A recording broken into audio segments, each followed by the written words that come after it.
Right, so dis sulke tyd. Karoo mense kom nou 'n bietjie en ons hou 'n bietjie partytjie hier net buite die Parel by Boland Landbou. So, wat gaan hier aan? Dis Lamb Champs 2025 en ons gesels 'n bietjie met die boere en ons hoor wat gaan hier aan. Kom ons gaan luister 'n bietjie.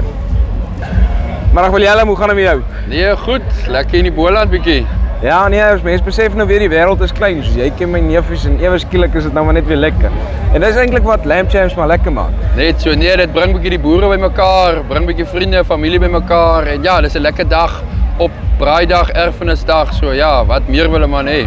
Ja, ek wil nou net sê. So, kom ons begin bietjie by die begin. Jy boer daar net buite Holliston. Verduidelik my bietjie van waarmee jy boer in jou grond en wat gaan daar aan?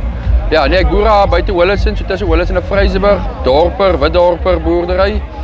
En ja, nee, daar is lekker wêreld daar, harde wêreld.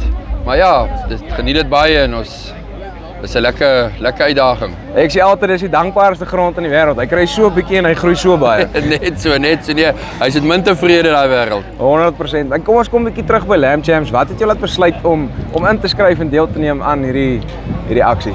Nee, ek het toe ek laas jaar gehoor het van Lamb Champs en die idee agter Lamb Champs en wat hulle wil bereik deur Lamb Champs, die manne van saai en al daai dinge, toe ek en ek wil graag deel wees van die storie wat hulle daar buite wil uitbring by die mense bewusmaking en sommer en toe ek ingeskryf, dis my tweede een, ek was by Kimberley ook gewees, maar ja, dit is regtig iets nice wat hulle bymekaar sit, die manne van saai en hoekom nie inskryf en deel te wees daarvan nie.